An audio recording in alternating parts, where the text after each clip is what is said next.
Broadcasting live from the Business Radio X studios in Phoenix, Arizona, it's time for Phoenix Business Radio, spotlighting the city's best businesses and the people who lead them. Good afternoon and welcome to Collaborative Connections radio show and podcast sponsored by KLM. I'm your host, Kelly Lorenzen, and we are live in Tempe, Arizona, inside the Phoenix Business Radio X studio. And I have three amazing guests that I cannot wait to introduce you to today. So without further ado, I'd like to welcome our first guest, Cameron Harmon. Welcome to the show. Thank you for having me. Tell me a little bit about you and your business. So I am the co-founder of Workhorse Digital Solutions. We are a lead generation agency, started up right smack dab during the pandemic because, why not start a business during a difficult, trying time?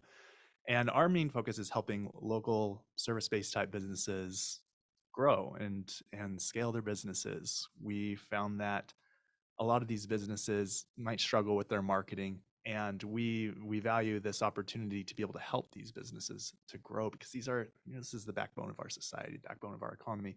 And I for one firmly believe in the American dream still, and that idea of building a better life. And people come here and they start these businesses, and it's pretty discouraging to hear the statistics. And people are afraid to jump into the entrepreneurial journey because it is difficult, it is challenging, and we're trying our best to make that easy for them because you can succeed. These businesses have incredible skill sets and abilities to offer to the market, and we want to help them succeed. And so you do that with? So I have a business partner, Grayson Allen. He is fantastic, and this was all his idea. He's been dragging me along behind him too. He's the charismatic extrovert. I'm the introvert. So, shout out to Grayson. He's fantastic. That's right. And you guys do Google Ads for small businesses and local businesses and systems so that they can grow. Right. We found that being a digital marketing agency, instead of being your typical one-stop shop, where you do everything, you do the web development, web design, you do SEO, you do Facebook ads, YouTube ads, LinkedIn ads, down the list of all the different ads, we decided instead to just focus on doing one thing really, really well. And by doing that, we can offer our clients the best possible service for them. They really are making huge strides in being able to help these businesses grow and improve just through this one channel. And then they see success, and that opens them up to being able to expand on their marketing. And we form incredible partnerships with other agencies that specialize in whatever they do. So if they specialize in Facebook ads, we partner with them. And when our clients come to us and saying, hey, we're ready to expand into Facebook, we know exactly who to call and get those referrals out there. Yeah, and it's nice to have you as a referral source for my clients, because we can get to a certain point with all the organic stuff that we do, business development wise. And then to have you guys step in and go, okay, now we're ready for the paid stuff, and it just bumps it up so much faster and quicker with that. So I appreciate you. Welcome to the show. Thank you for being on. Thank you. Kalani Foe, welcome to the show. Hello. Thank you for having me. It's a pleasure. Tell us a little bit about you and your business. Again, my name is Kalani Foe. I am a business development manager for Bitwise Industries, and we focus on creating tech ecosystems in underserved cities across America. And we really do that through education and then paid apprenticeships. What we found is over the years, the industry has been dominated by individuals that live and work in Silicon Valley. But there are hardworking, intelligent people all across the United States that want to get into tech and just haven't been able to do so. So what we do is we give them a solid pair of boots so they can kick that door down. And like I said, we do that through education, whether it be in-house or online. And then we provide them opportunities through paid apprenticeships within the buildings that we have throughout the United States. And they work directly with our senior developers to really cut their teeth and grow so they can begin providing for their family. The really cool part, one of my favorite statistics that go along with that is 97% of the students that we have trained are still working in tech. And, they may not have had any formal education prior to that, but now on average, their salaries ranging between $60,000 and $80,000 a year. Super cool, right? My whole body has chills. Yeah, it's brilliant. And, where I work is in the tech services side of the business. And it's also a passion of mine because I go to work every day knowing that I'm finding these real world custom applications that need to be built that I can then go and bring to our senior people and the apprentices so they can go and begin learning, developing, and working on these projects together. What So a cool, a whole full circle, right? You're helping literally every part of the community, from the people who come who need something and need a job, to the people who, are the owners that need web development, and the undertone of the why and the building of the community is such a huge exactly. And that's what I pat love. on your back. Should be a big pat Thank on your you. back. And that's what I love about Phoenix as well, is even though we're not one of those underserved cities, there are a lot of people here that are looking for work and a lot of hardworking people that want to get into tech. And being here in Phoenix and really becoming a part of the community and being a positive representation of what Bitwise does, it's so fulfilling, and constantly looking for referral sources, much like yourself, so that then when I pair with these companies, we can then say, okay, we may not do Google AdWords, but I know someone brilliant that does, and it really just intertwines the community that much more. It's super cool. And I love what you said. Tell us the growth that Bitwise has had since you've been on. So since I've been here, I think I was employee number 142, the only employee in Arizona. I was the actual first person when they started expanding eastward. Now we have over 1,000, and that ranges across the United States. And a big part of that is the relationships that we build with the people, but also on the government side as well. We're actually a nationally accredited apprenticeship program. And so the government has trusted us, knowing that the people that we bring in, train, and then hire as paid apprentices. That's one of the greatest parts, is during that apprenticeship program, they're actually hired as Bitwise employees, getting paid a great salary and benefits throughout that entire period. And then they can continue working with us or leave the nest and continue working somewhere else. And so it's a huge growth plan, and it's something that our 3 CEOs are extremely passionate about and have taken all across the U.S. We're as far east as Buffalo, New York, and working on Pittsburgh now. And so it's a beautiful project and something I'm very passionate about. Yeah, I can see it. I can hear it. It's so cool. That's why I'm so excited to have you on the show. It's really, really cool to see larger corporations, right? I've always been an entrepreneur my entire adult life. And, you hear all the stories about the negative of corporations or bigger companies, right? Everybody that comes on the show will tell me a little bit different, right? Talk about a lot of that.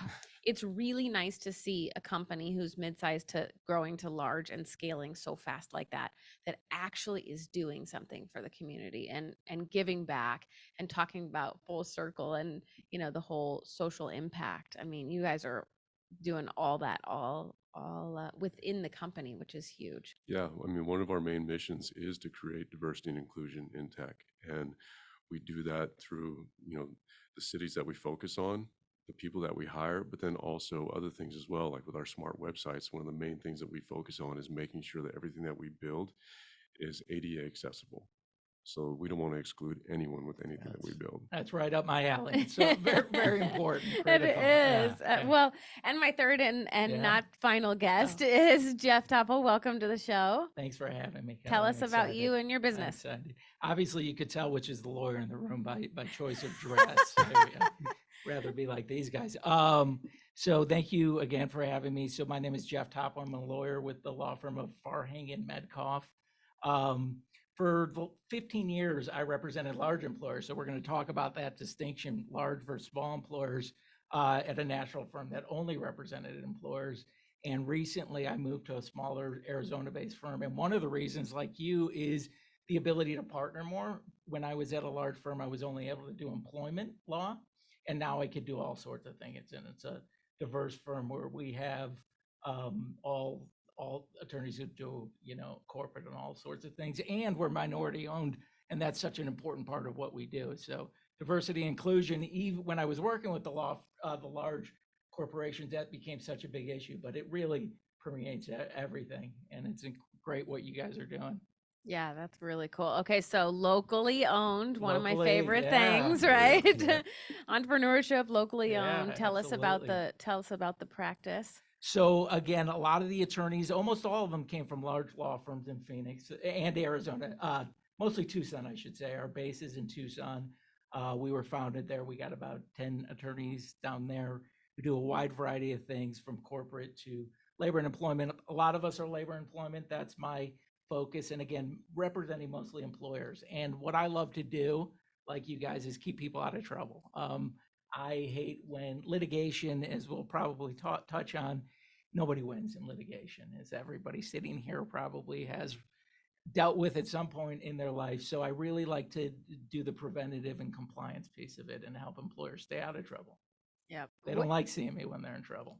Prevention makes everything better, So right? much better, so much better. If we can do it Absolutely. ahead of time, Kalani and you both touched on it. Let's figure out how to help the communities way before, right? Absolutely. Let's make it so someday we don't have to say underserved communities because everybody has access to that, right?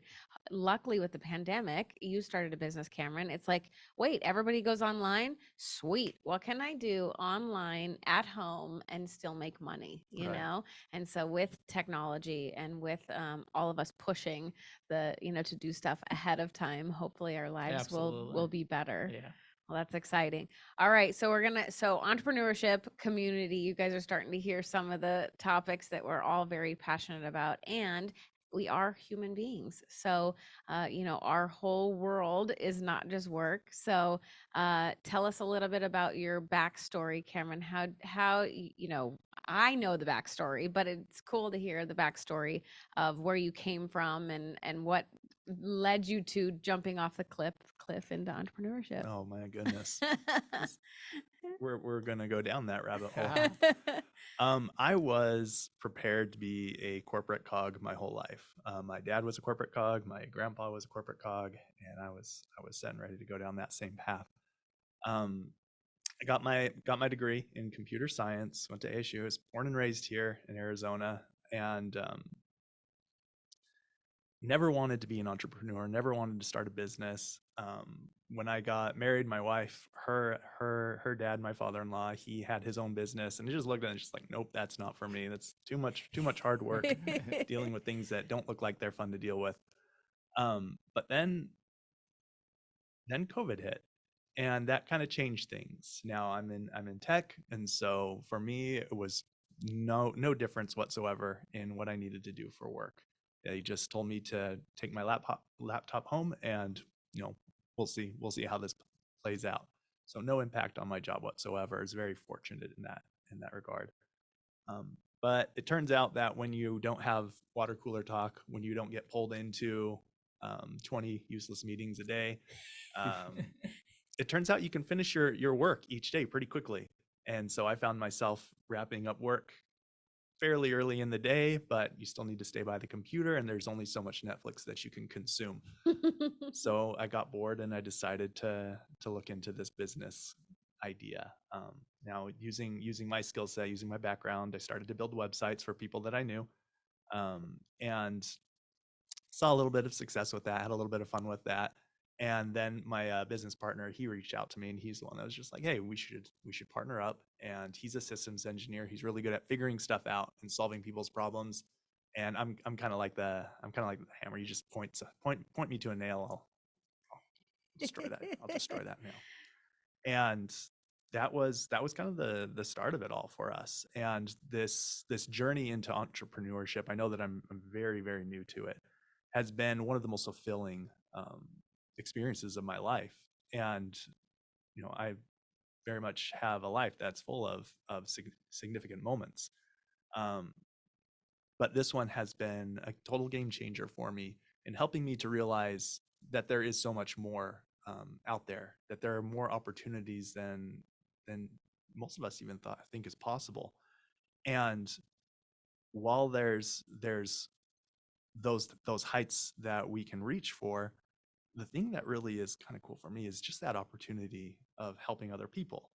And I found that is one of those aspects of owning a business and running a business that was very surprising to me, because honestly, it was just like got into it for the money and thought about the money, but money doesn't really, like, it comes and it's great and all, And there's something to be said for those that are able to accumulate um, large wealth through what they do. But it's become more of, I guess I ascribe to that idea that the market pays me what I am worth, and what I am worth is how useful I am to the people that I am serving. And so my journey into entrepreneurship has become a journey into personal excellence.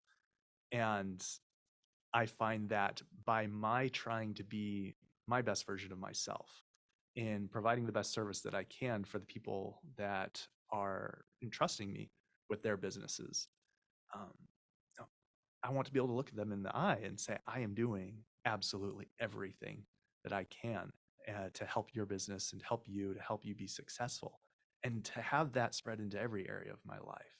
And that's kind of been the really cool journey for me in discovery with entrepreneurship. I never would have expected this kind of shift from starting a business just to earn a few more extra bucks to where I am now, which is just every day trying to be the best version of myself, because that best version of myself is going to be able to best serve the community.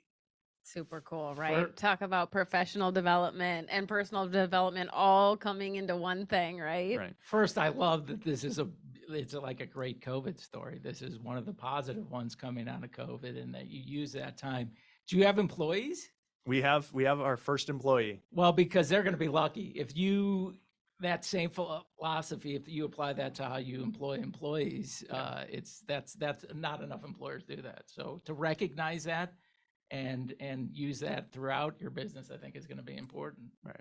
It's going to be really huge. Yeah. And talk about how cool is it as an entrepreneur? You'll find you have 4 girls. For Yes. you, the cool thing about being an entrepreneur is that you get to keep using all the lessons you're learning to also parent and to teach them entrepreneurship. And even if they don't become an entrepreneur, just the entrepreneur ways of the work ethic. My little girl's been helping us since she was 3, my son too, right? Because I've always been an entrepreneur. So their whole lives, like, whatever you can do at your age, put stickers on something or whatever it is. And just that, it's so cool. So you're building yourself, you're building your business. And oh, by the way, your kids are having what a really cool effect, outcome. Just a story really quick, is, so I was working a day job up until fairly recently. And it was the same employer that told me to take my laptop home and work from home. And great job, great people there, and I loved it. But I had that little bit of guilt because I was doing this side hustle, and side hustle was taking more and more time. And eventually got to that point where I was having that conversation in my own head of, am I being totally honest? Am I being honest in my dealings with my employer? And the answer to that was no, I was not. And so I had to look really hard inside myself and be like, okay, I've got 2 options here. Then it's either I can go all in on this business, or I need to stop so that I can be true to myself, my integrity. And I decided to quit the day job and go full in on my business. And I had to have that conversation with my family because that was a significant source of our income that I was axing. And I sat down with my family and I was looking at my daughters, talking to them, explaining them how things are gonna be going for them. Like, sorry, we got to cancel the Disney Plus subscription. Sorry, it's got to go. And they were asking why. And it was a difficult thing, but I told them, I just like, Daddy was being dishonest, and Daddy decided to change. Daddy decided to do the right thing. And that means that I've got to quit this job and I've got to go on all on this. And that was just a powerful teaching moment for my girls, for my kids. And It's really exciting. It is. I had a similar transition when I moved from a larger firm, national firm, to a smaller firm, and where I had to have similar discussions with my sons. And it is a learning thing for them, I think, and really important. And being a labor and employment attorney, what I will tell you is, unfortunately, there are people who don't have the self-awareness and integrity that you had to recognize at some point, it becomes an interference. And not a conflict, but an interference, it sounds like. And we see often, and particularly during the pandemic, there were a lot of stories of people doing multiple things. So, and for you, it seems like it was a life-changing event, and that's awesome. Yeah, the thing I respect about that anecdote was the personal development that you had focused on during that time. What we see a lot with entrepreneurs is they become so laser focused on starting their business and growing their business that a lot of things fall by the wayside. They don't get that family time. They don't get to sit and think, okay, how can I become a better person along with becoming a better business person? And you really focus on that. And I respect you for that. That's thank you. huge. Absolutely. Until you have your kids say to you, hold you accountable for everything you're teaching them back to them, Yes. back to you. They're quoting back to you. Well, you said like inclusive, we would always tell the kids like we're inclusive, we be inclusive, we're inclusive. And then my son and husband were playing basketball and my daughter's over here and she's like, I want to play. And like, let them play. It's fine. I thought this was an Oh, that's inclusive great. family. That's great. You're like, okay, They're right? listening. So You'll take it. now every time you say something about honesty or design, you're like, well, you said you Yes, were going to be yes. honest. They're going to hold you to every We second. all, yes, I get a lot of that. I get Right? Plenty of that. The Yeah. real question is, now that your business is taking off, have you re-signed up for Disney Plus? You know, Or did you need it in the first place? I guess is the other. we actually That's have the new barometer of success. Yes. we were one of those where we collected those DVDs, so we've got a huge stockpile of DVDs Bring 'em that out. we're able to use, and that's great. One less streaming service, but eventually we will be getting Disney Plus back, just not yet. Kind of enjoying the we're doing other things instead. We're Yes. playing board games, we're playing card games, we're getting outside and doing I stuff see like a that. GoFundMe already being established. Oh. That's Kids will show their own entrepreneurship. That's right. It's honestly, they have too. I've got them collecting eggs, making salsa, selling those things. It's Oh, fantastic. Awesome. Yep, that's good. All right, Connie, you're up. Tell us the backstory. Give us the journey. Oh man. So I started out in healthcare. My degree is actually in nursing. Wow. I did that through the military.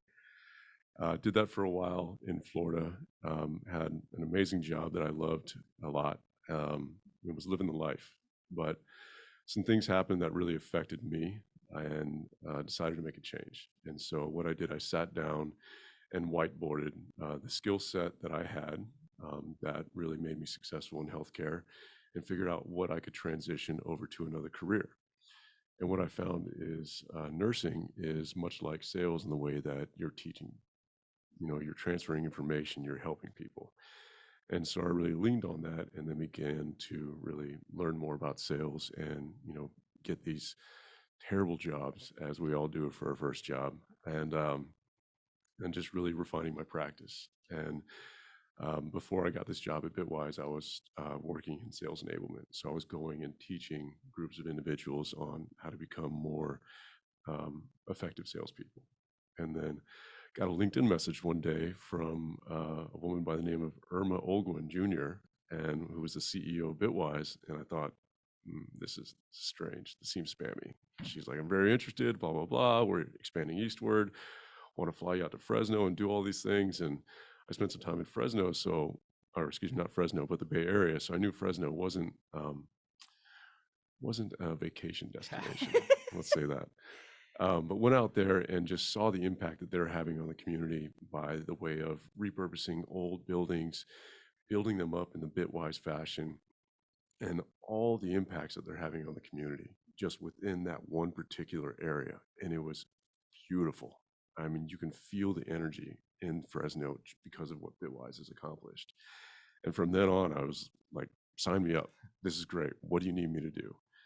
And so I really focused on becoming a really positive example of what Bitwise stands for here in the Phoenix community. I've never approached it as I wanted people to see, okay, here comes Kalani, the sales guy. It's, here comes Kalani. He's the one that you need to talk to if you need to speak with someone about fill in the blank. And I really learned a lot from a friend of mine, and I consider him a mentor. I know you know him, Andrew Kolikoff. The way that he approaches networking and wanting to help people by being a servant first, I really learned a lot from him, and I really take that approach to everything in my life. I feel like I can't ask someone for anything unless I've done something for them first. and that's in personal, but also in business as well. So when I do meet people like yourself, I think, okay, how can I introduce my customers to you so that we can begin helping each other with the common goal of helping this person grow their business? And I do it through software development. You do it through litigation. Yeah. You Or do it- not. Hopefully Yeah, not. I know, Prevention. right? Preventional Prevention. litigation. And it's been a beautiful experience, and I'm really looking forward to continuing my career there and really growing out the Southwest market and helping them, continue building across the United States and hopefully further out as well. Because right now, all of our employees are onshore, and we hope to maybe cross the border and help out a lot as well by increasing our stance in Las Cruces and El Paso, Texas, really helping a lot of people that are wanting to come over to the United States and, experience the American dream, help them do that through tech.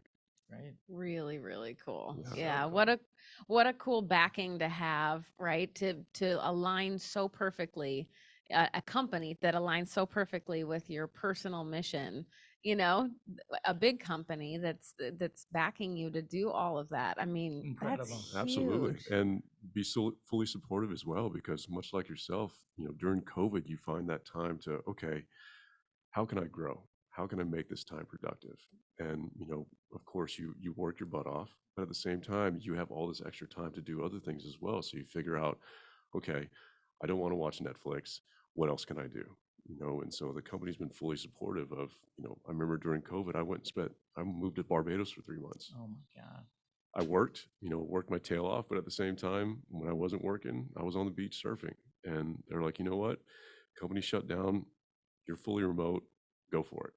And Awesome. yeah, Right. Awesome. Talk about culture. Yeah. And I Oh, mean, that's and a great having one. Yeah. that employees that For they can sure. do, as long as you do your work. That's how I am. I'm Yeah. like, I tell my team, I'm like, I don't care when it gets done, as Obviously, long as it gets the most done. effective. And I want you to be happy with what you're doing. So if Mhm. you don't like what you're doing, tell me, let's move, or we'll outsource it. Who cares? Yeah. As long as you're doing, you like doing, and you're continuing to be fully aligned with what you're doing. Absolutely. No, it's a Love it. fantastic, when you think about the generation that's entering the workforce now and you talk to them, that's what they're looking for. They're looking for a company, a business that it means something, that it makes a difference. And it's not necessarily about the money, it's about the impact. Yeah. Mhm. And so that's phenomenal that you've been able to find that in Bitwise and what Bitwise is doing, because that talk about impact and helping communities, helping people grow. That's awesome. I agree. And, you mentioned it, a lot of these individuals, they became,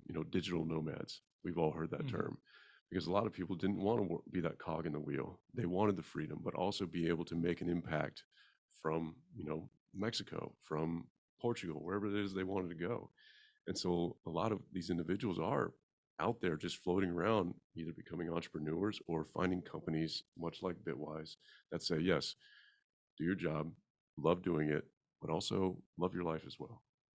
Wow. It's Talk awesome. about Yeah. it. Creates a lot of employment issues from the. Did I create a love good it. segue I for you? love it.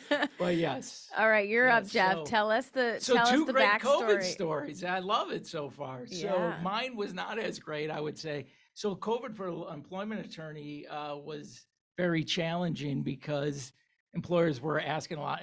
There'd never been a period of uncertainty for employers like that period. So it was a very exhausting period. I was at a national law firm where we represented employers all over the country. And a lot of my colleagues were in New York and New York City, and to hear their experience during COVID, but they would just work and work and work. And it was, so there was a lot of work. And I ultimately, at the end of COVID, decided, I think it's over, is my understanding, that I was going to move to a smaller firm where I could really partner up, like you guys are saying, with clients. I was only able to do the employment work, and I really wanted to partner up with clients to do other things and work with smaller local clients as well. So, How'd you get into law in the first place? oh, geez. It's somewhat of a foreign. I wanted to be in the foreign service, but they only offered the test once a year. And senior year, it was offered. I was living in the Midwest at the time, and I missed the test, so I didn't take it that year. So and I you went to- became a lawyer. Exactly. I always, at least tell my kids, had I done that, I think I could have avoided the crisis in Ukraine because I would have been an ambassador at this point, but probably not. So I became a lawyer as a result of that. Not nearly as cool or as fun, but having an impact still, yeah, and yeah. choosing like that, going through COVID and seeing your counterparts work their tails off, have to be stuck Oh inside my God, and yeah. not go anywhere. We were so fortunate to be where we were. I mean, the reality of when you think of, I mean, that first month of COVID, March in Arizona, we were very fortunate to be here because, colleagues out they couldn't leave their homes. I mean, they were stuck in these big cities. So Mhm. that experience was sort of telling. And you figured out through that hey, I want to go to a smaller firm, I want to come local, Absolutely. I want to make a bigger impact, and now you're also doing stuff with GCU. Tell us about that. Oh yeah, yeah. I'm just teaching there, and it's fun teaching business law to undergrads who don't want to go to law school, which is a interesting take. But really giving them an overview of the law, and it's fascinating to work with young people. A lot of the things that you guys talk about this younger generation and what they have experienced and how they want to sort of change things. And it's in the School of Business, so I get a lot of kids who are really into entrepreneurship and sort of explaining to them the role that law will ultimately play, better or worse, and keeping them out of jail is really my ultimate goal. Very basic, Oh, very basic. Yeah.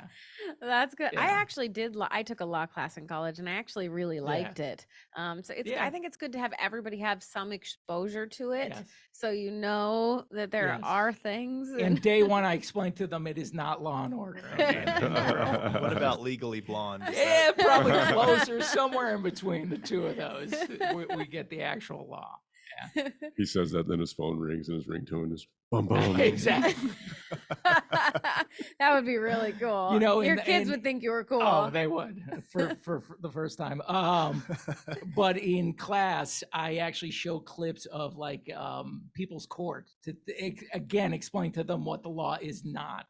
If you remember, like Judge Wapner and all those various judges. So I would want to give them a sense of what the law is not and what it is, somewhere in between the two. Yeah. So what are some of the, like, I guess you moved to a smaller firm. Yeah. What do you typically see? Like, what is the most From an common thread? employment standpoint, a lot of it is claims. This term hostile work environment is a term that a lot of employees use. So it's not unlawful to be a bad employer. I don't recommend it, and that's why I like to do the preventative stuff, because if you are a bad employer, you're going to lose employees, but you are also at risk of getting claims. So discrimination or harassment, or you're just a bad employer and we don't like you, and we don't think you've treated us well. So it's all about really, what I like to do with clients is really focus on how to maintain a positive work environment, so you can not only avoid claims but avoid turnover. Is that like number one in the preventative law? Yes, absolutely. And have you seen a decrease in that with COVID, with people working from home You and know, not really? The claims have just changed, of Mhm. course, and created a whole lot of other compliance related issues, because now, and we didn't think of this, but once COVID happened, everybody went home. And for those that could work from home, I had a lot of clients who do hands-on stuff, so you cannot work from home. But those who do, they said, like you go work wherever. Of course, then you're subject to employment laws all Mhm. over the country, or in your example, the world potentially. Mhm. So it creates like wage and hour and other types of challenges. So the shifts, the types of claims sort of shift a little bit. But there's still a lot out there. There's always a lot out there, but and as the economy sort of plateaus a little bit and we see these layoffs, there's usually a lag in terms of when those layoffs occurred, and then we see claims. And so some of the prevention, give us a few, if you're a business Yes. owner and you want to make sure that you're not Yes. going to have any claims for labor and employment, give us a few tips. Give Uh, us Train. I'm all about training. That's what I like to do. That's my passion, is train supervisors as to what the law is. Most supervisors really don't know the law because it's complicated, and there's certain areas of the law that apply to all employers here in Arizona that a lot of people have no idea about, and they create some real challenges for employers, and they don't think about them until they get a claim. So I'm train supervisors and have good policies, but not too many policies, because policies in themselves could create problems. So finding that balance, really. And you're good at coming into the organizations. You love prevention. So coming Yes. into the organizations and helping them Yes. train, helping them understand the law. Absolutely. I like doing that rather than coming in and having to help you defend a claim. Absolutely. I see maybe a business idea growing. Oh, there it is. Entrepreneurship, right Yes. there. Yes. That's a Yeah, well, connection and right Be a there. consultant. The other thing Cool. is, like, doing it. And one of the reasons a lot of employers don't like to spend that preventative, because they don't want to spend the money. So trying to do it, I try to work with clients to do it on a cost efficient, flat fee. That's really where the law should be going, rather than the hourly model that has been the traditional doing. But the flat fee. prevention is always less expensive course, than of course. than fixing the errors. Absolutely. A That's in lot any more. of our businesses, right? In Mhm. anything we've And- ever done. And people, when we think of that and defending a claim, we think of the money, the cost of a lawyer, and the potential risk, but it's really the time, the amount of time that you have to spend with somebody like me. Who would want to do that? Like, to defend a claim it takes you away from doing positive things that you want to do with your organization. So, Well, I Right. think you're absolutely lovely. oh, I agree. Really we enjoy would this want to time with hang you. out with You you. wouldn't if you were getting deposed. If, I if, mean, if we're under litigation, no. even But if right we now, were on the this same Yeah. team, you wouldn't like me safe very much environment. after- yes, This is great. very safe.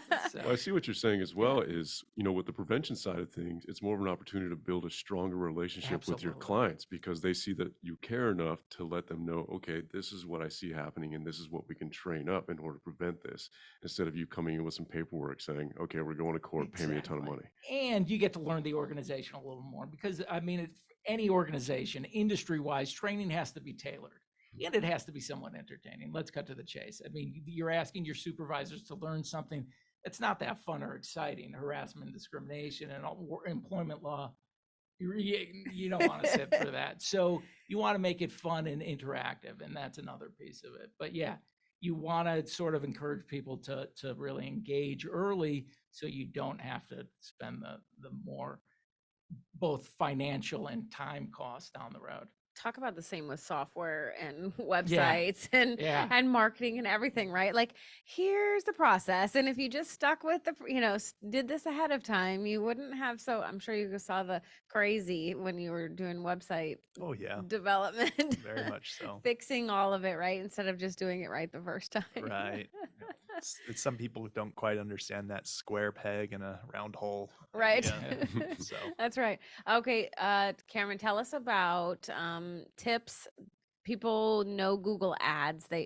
Everybody knows what that term, but as a business owner, when is it time?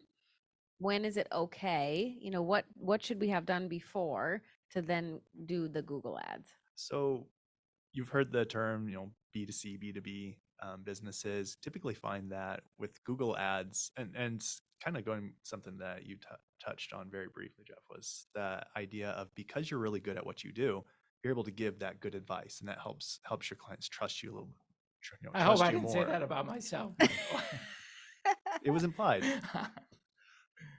With Google Ads, we're trying to become that expert, and so being able to meet with business owners and ask them questions about their business and getting to understand their business helps us determine what works best for their for their marketing strategy. So for instance, business to business, B2B marketing, Google Ads might not be your best option. Google is really great at capturing search queries. That is what they're king of. But if you want to drill into the demographics of who is searching what, maybe not so great. That's where you might want to dig into something like Facebook ads. But B2C, Google is fantastic for those kinds of things. So if your customer base is just open market, and you should really strongly consider running Google Ads, and not necessarily just for e-commerce, for service-based businesses. They do just really, really well. We do have clients that are in law, Yeah. and they do remarkably well, just because people are, you have a problem, something happens. What's the first thing you do? Google You it. Google it. And I'm not one to click on a Google ad, but I'm a very small percentage because there's a large number of people that do click on those Google ads. And we found that by crafting these Google ads to do one thing and do one thing really, really well. Because if I Google that I got rear-ended and I need a lawyer to help me with this, and I Google it, I need a accident attorney or something, and I see this first ad and I click on it, and I'm taken to a full-blown website, and I can't find on this website or on this ad where I can actually reach out to or contact this law firm. I'm going to back out. I'm going to go somewhere else.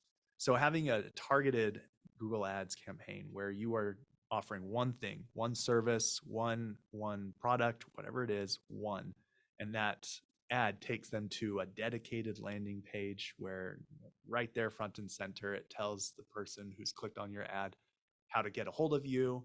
If they need a little bit more information, you have that information that's present as to why they should go with your service, and you make it really, really easy. So that's kind of the best setup that we've found, is being able to help B2C businesses and directing them on getting those set up. As far as what they need to do to get things going, I mean, hey, why not try it? Give it a shot.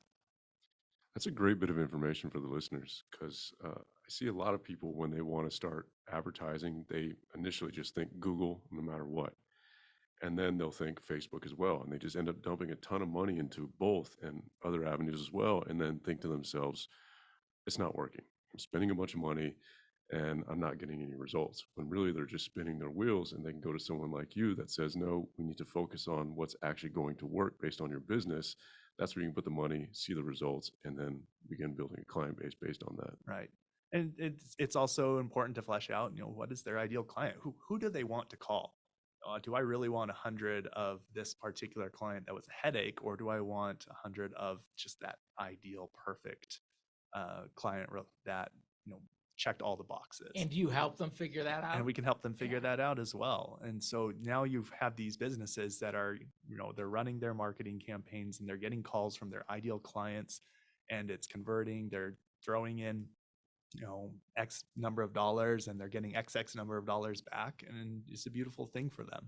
It's a cool thing to show Yeah. the ROI so fast Oh and my so God. quick, right? Absolutely.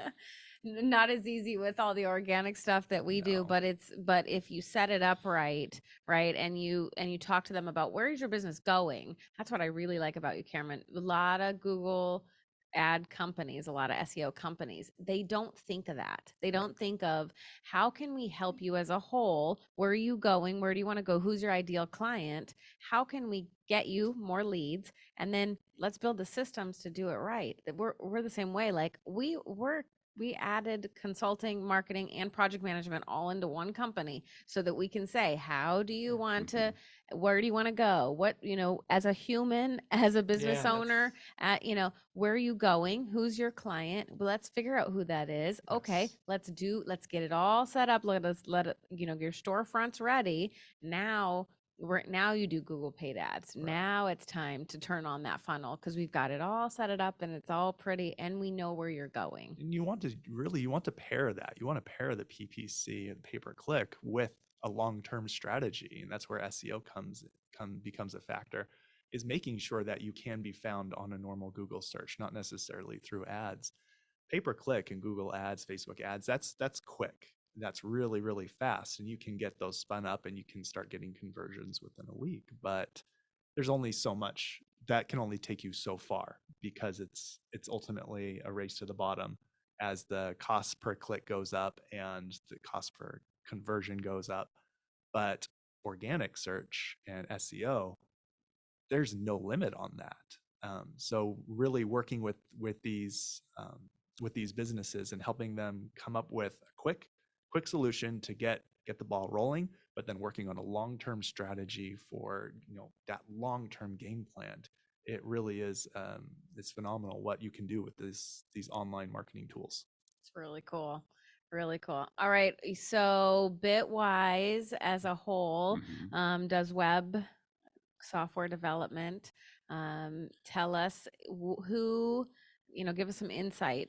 Yeah, so again, I represent the tech services side, and in that we do custom software development in the form of mobile applications. We do smart websites. We also do call center as a service, which is one of the things that we funnel some of our apprentices into, and then Salesforce implementation and administration as well, which is new to us. We're a Salesforce partner and have found that a lot of businesses, especially now with COVID, they need a reliable CRM. And so we do a lot of that as well. And so it's been fun. It's been a lot of learning on my end.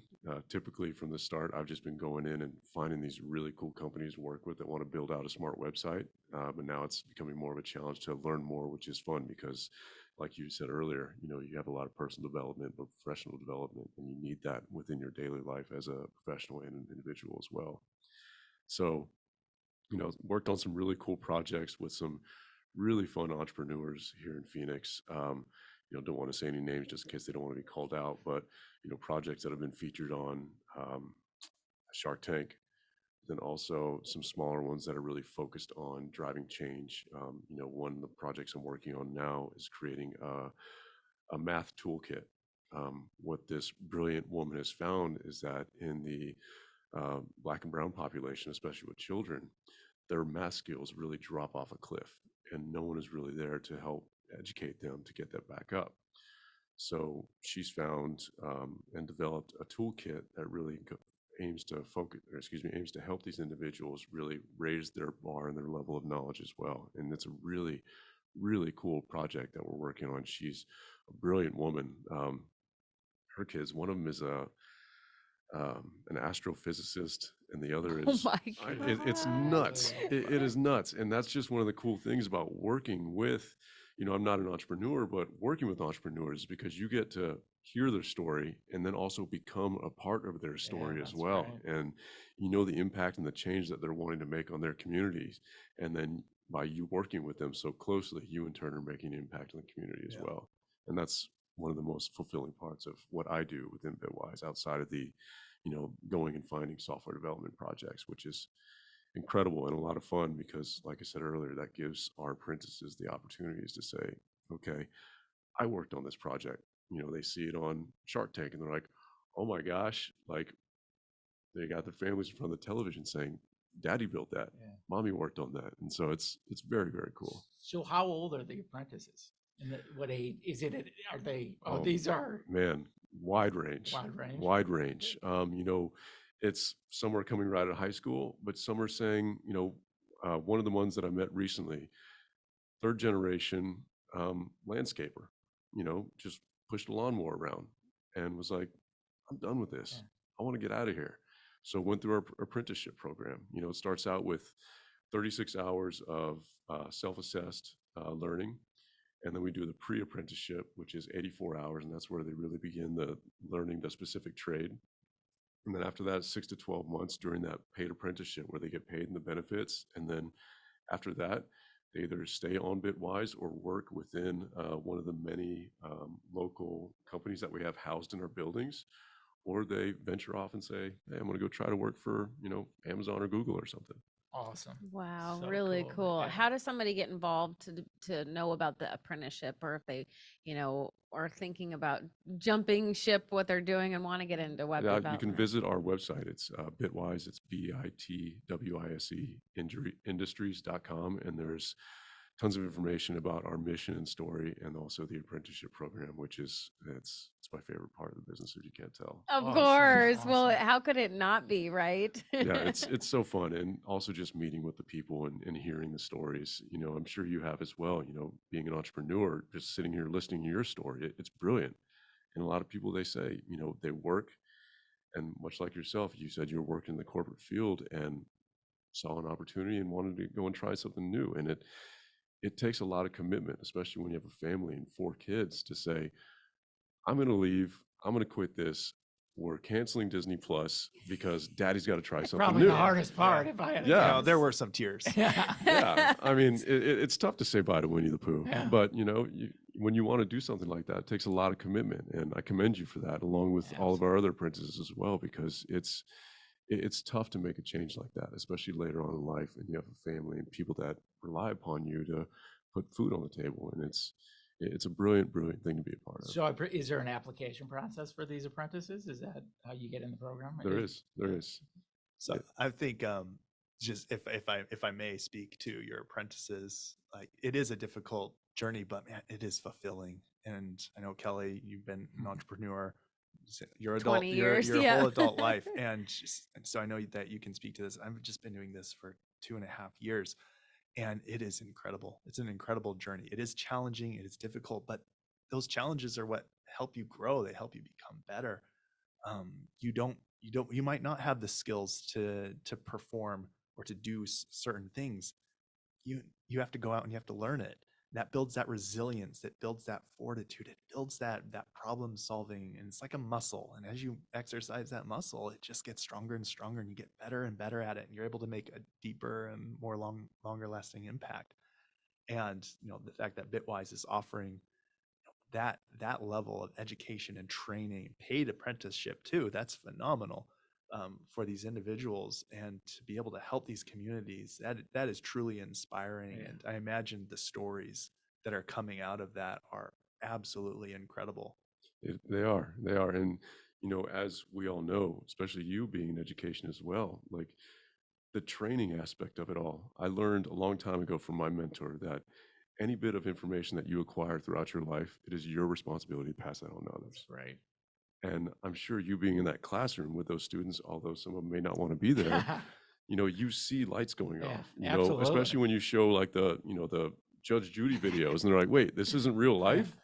And you see things going off in their head like, wow, maybe this is something I Yeah. want to do. Because even though some of them are Absolutely. just going through the motions, I'm sure every semester there's probably 5 people that you deeply impact and say, Yeah, you know what, I want to go into law now. Yeah, absolutely. I agree.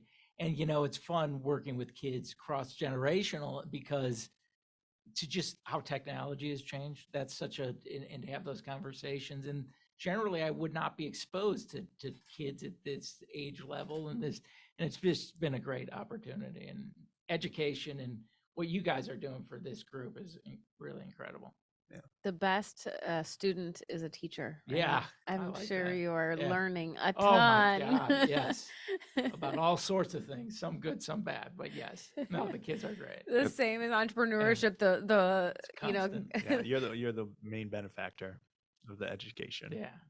for sure. All right, so lessons learned along the way. You guys have been in the business world, entrepreneurship or not, a long time.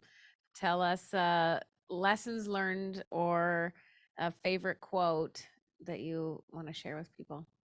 Ooh, Albert Einstein: strive not to be a success, strive to be of value. Love that. I Love came that. across that one a long time ago, and I love that one. That one stuck with me. It's short, so I can memorize it, and it's true. You want to be valuable and help those people that are around you. I think a great lesson I've learned working with entrepreneurs specifically is it's okay to not know things. Much like I'm sure you both have experienced, entrepreneurs, they're just brilliant at what it is they do. But what they don't know, they sometimes think, okay, well, I'm great at this, so that'll just bleed over into everything else. And it really takes a strong-willed individual to say, you know what? I don't know these things. I need to go and ask for help. And that's the biggest thing that I've learned is it's okay to ask for help, whether it's professionally or personally, because we live and breathe our work. We don't let it dictate who we are, but we live and breathe what we do. And you take a lot of the lessons that you do learn through your professional life and instill that in yourself. And the biggest lesson I've learned is that it is okay to ask for help, no matter what it is that you're doing as an Absolutely. entrepreneur or as a person. And, it's been difficult for me being the only employee here in Arizona and also being, everything's virtual. And so sometimes it's tough to find that person that you can ask for help, but there are great people around that you can talk to at any moment and get valuable knowledge, experience, and then also just a friendly smile from sometimes as well. The faster you ask for help, the more successful you will be, the faster you'll be successful, for sure. Absolutely. I tell clients every single day, I think I repeat myself 100 times a day, do what you love and outsource everything else. That's awesome. Right? I have a client, a very successful client, and she said one of the keys to success for her was always surrounding herself with people smarter than her. I Right? like that. Oh, yeah. Talk about that's a course. big deal for entrepreneurs to go, wait a second, I know this, right? And I'm going to surround myself with all kinds of people that are way smarter in all these other Absolutely. things. You'll be so much more successful if you just lean into that. Like, it's Mhm. okay. And you don't you know? want to work with people who are able to recognize that? I mean, those are the type of people that I want to work with, because we all have specialties, and why try to do what you're, beyond outside your lane, so work with good people is Absolutely. really It's like critical. a real life vision board. Yeah. You surround yourself that are people that are more successful, smarter, cooler. You never know, but you remain focused on that and think, okay, I can be like that. I want to be like that. I want to achieve that. And you do that with the people that you surround yourself with. Absolutely. It's one of the reasons I started the show. It was like, wait, how can I get all these people together to connect and do business with each other? But oh, by the way, I get to learn from all of you for an hour. Hundreds and hundreds of successful people learning and constantly taking in all of your advice. I love hearing all of it. All right, you're up. You're up, Jeff. It really echoes what you've said throughout all of us, but you in particular, Kelly, the importance of community and how that plays into your life personally, professionally, and really being involved in the community, how fulfilling it is. And for me, I was working at this national firm and didn't have the opportunity to work and do things in the community. And just having been doing that for a year, a lot more than I had been, how great it is. And It's so fulfilling, It isn't is, it? To do something absolutely. besides just your job. absolutely. Right. I said when I grow up, I want to be a philanthropist. So Yeah, don't we all? Don't we all? Absolutely. I have a little bit of the philanthropy. I have a sure. little bit of I'm it. all I'm like, in. I just want to do it All for my in on whole, that all one, in, yeah. right? Thought I was going to win that Powerball, but it didn't quite. I know. That's Yeah. okay. We can do it. We Yeah. can do it at a couple hours a day, right? Can't we? Exactly, Well, I appreciate you all being on. Can you even believe we've been talking for almost an hour? It goes by so fast. I Whoa. know. One more. I Right. know. One That one was more fun. hour. One more hour. Cameron, tell us again the name of the company, website, and how people can get a hold of you. So Workhorse, Cameron Harmon, Workhorse Digital Solutions. We're rebranding right now, so the website is workhorseseo.com. I am not on social, but I'm slowly reintroducing myself. I got off of social a while ago, and a few years ago, took a break, and now I'm starting to kind of inch my way back. I'm gonna into push it. you a Right. little bit. Just I'm a gonna little bit. push you. Kelly was just like, "Why aren't you on LinkedIn?" I'm like, "Oh, okay, I'm getting on LinkedIn. I'm sorry. Thank you so much for being on. All right, Kalani, how can we get a hold of you? Thanks for asking. Kalani Fo. Again, our website is bitwiseindustries.com. You can find me on LinkedIn. Also, Cameron, when you're ready, I do LinkedIn training at work. Oh, And there so you we're more than happy to sit down with you and help you build out a All right. great LinkedIn profile. We'll be in touch. Perfect. You can reach me also on my email. It's kfo at bitwiseindustries.com. Thank you so much. Awesome. Thank you for having me. First of all, awesome to talk with all of you. So Jeff Topple at Farhang and Medcoff. My email is jtopple, Toppel, at farhangmedcoff.com. Can you spell that? I should. FAR, putting on me the spot. FARHANGMEDCOFF.com. Also LinkedIn. You can find me on LinkedIn. It's so nice to have all of you on, and I can tell that all of you are really passionate about helping other people, and you're right up my alley, which is why I asked all of you to be on. You've been listening to Collaborative Connections radio show and podcast sponsored by KLM. Do what you love and outsource everything else. Until next time, happy connecting.